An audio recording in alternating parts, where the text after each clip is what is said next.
ये कथा महाभारत से प्रीत है। महाभारत के अंत में गांधारी अपने 100 पुत्रों की मृत्यु से अत्यंत व्यथित थी।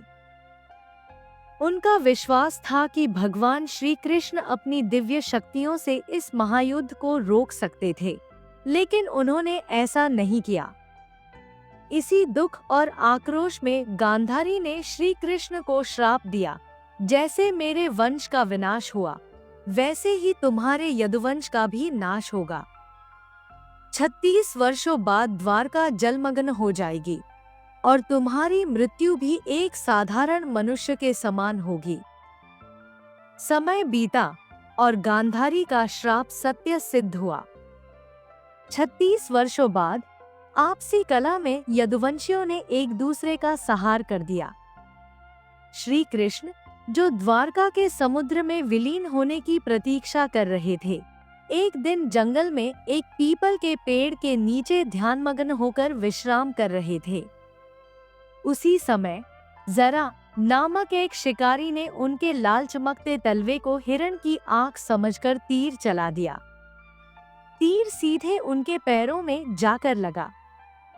जब जरा उनके पास पहुंचा और अपने अपराध के लिए क्षमा मांगी, तब श्री कृष्ण मुस्कुराए और बोले, हे जरा, तुम्हें पश्चाताप करने की कोई आवश्यकता नहीं। त्रेतायुग में मैं श्री राम था और तुम वानरराज बाली। मैंने छिपकर तुम्हारा वध किया था, जो युद्ध के नियमों के विरुद्ध था।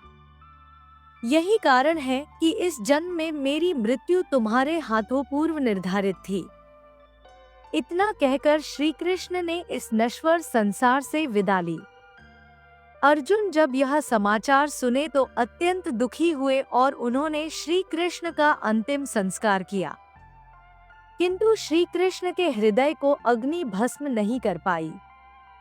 यह दिव्य हृदय तपते अंगारे की तरह प्रज्वलित रहा।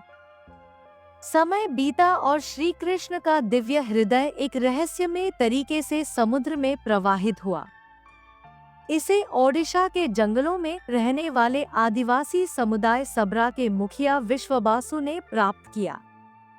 यह हृदय दिव्य रूप से चमक रहा था और विश्वबासु ने इसे एक गुप्त गुफा में सुरक्षित रख दिया। वह इसे नील माधव के रूप में पूजने लगे। उधर उड़ीसा के राजा इंद्रद्युम्न को स्वप्न में भगवान विष्णु के दिव्य स्वरूप नील माधव के बारे में पता चला। उन्होंने अपने प्रिय पुरोहित विद्यापति को आदेश दिया कि वे नील माधव की खोज करें। विद्यापति खोजते खोजते विश्वबासु के गांव पहुंचे और वहीं रहने लगे। कुछ समय बाद विश्वबासु की पुत्री ललिता से उनका विवाह हो गया। विवाह के उपरांत विद्यापति को पता चला कि नील माधव की पूजा एक गुप्त स्थान पर की जा रही है। उन्होंने ललिता से अनुरोध किया कि वह अपने पिता से नील माधव के दर्शन की अनुमति मांगे। बहुत आग्रह करने के बाद विश्वबासु मान गए, लेकिन एक शर्त रखी, विद्यापति को आंखों पर पट्टी बांधकर ले जाया जाएगा। विद्यापति ने यह शर्त मान ली, लेकिन चतुराई से रास्ते में सरसों के बीज गिराते गए ताकि बाद में मार्ग पहचान सकें। जब उन्होंने नील माधव की दिव्य मूर्ति के दर्शन किए तो वे भाव विभोर हो गए। विद्यापति ने राजा इंद्रद्युम्न को इस रहस्य की सूचना दी। राजा अपनी पूरी सेना के साथ वहां पहुंचे, लेकिन जब वे गुफा पहुंचे तो नील माधव वहां से गायब हो चुके थे। यह देखकर राजा अत्यंत दुखी हुए और उपवास करने लगे। तभी भगवान विष्णु ने स्वप्न में आकर कहा, हे राजन, अब मैं इस रूप में तुम्हें दर्शन नहीं दूंगा। तुम पुरी के समुद्र तट पर जाओ, वहां तुम्हें एक दिव्य लकड़ी तैरती मिलेगी। उसी लकड़ी से मेरी मूर्तियों का निर्माण करो। राजा इंद्रद्युम्न तुरंत पुरी पहुंचे और कुछ समय बाद सचमुच एक विशाल, सुगंधित लाल लकड़ी का लट्ठा समुद्र से तैरता हुआ आया।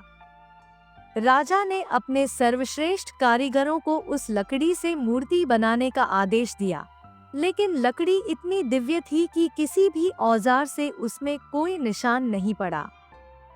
अंततः भगवान विष्णु ने राजा को पुनः स्वप्न में दर्शन देकर कहा, राजन, मेरी मूर्तियां केवल विश्वकर्मा बना सकते हैं, उनकी प्रार्थना करो।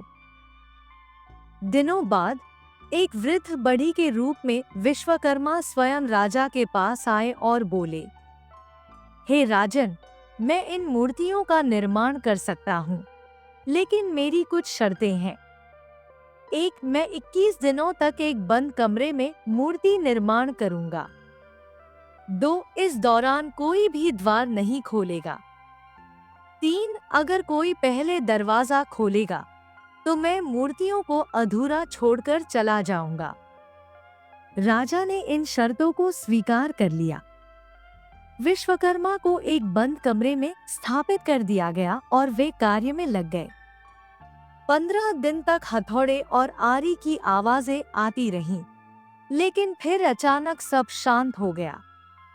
रानी गुंडिचा चिंतित हो गई और राजा से आग्रह करने लगी कि वे दरवाजा खोलें।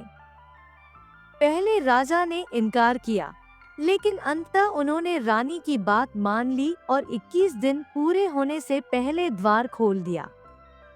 दरवाजा खुलते ही राजा चकित रह गए। वहां 3 अधूरी मूर्तियां थीं, भगवान जगन्नाथ, उनके भ्राता बलभद्र और उनकी बहन सुभद्रा की। तभी आकाशवाणी हुई, हे राजन, ये मूर्तियां मेरी दिव्य लीलाओं का प्रतीक हैं, मुझे इसी रूप में पूजो। राजा ने भाव विभोर होकर उन मूर्तियों को वैसा ही रहने दिया और भव्य जगन्नाथ मंदिर का निर्माण करवाया। आज भी भगवान जगन्नाथ, बलभद्र और सुभद्रा को उसी अधूरे रूप में पूजा जाता है। ये प्रतिमाएं मानवता को यह संदेश देती हैं कि भगवान का स्वरूप भले ही अपूर्ण लगे, लेकिन उनकी कृपा और प्रेम सदा संपूर्ण होते हैं। इस प्रकार भगवान श्री कृष्ण का दिव्य हृदय अंततः जगन्नाथ मंदिर में प्रतिष्ठित हुआ और आज भी अनंत भक्तगण उनकी पूजा कर रहे। प्रेम से बोलो, जय जगन्नाथ, जय जगन्नाथ, जय जगन्नाथ। तेरी कृपा से बेड़ा पार, जय जगन्नाथ। सागर सा गहरा तेरा प्यार, जय जगन्नाथ। संकट हरते, दुख मिटाते, तेरा नाम जो भी गाए। सबका तू पालनहारा, सबकी नैया पार लगाए। जय जगन्नाथ, जय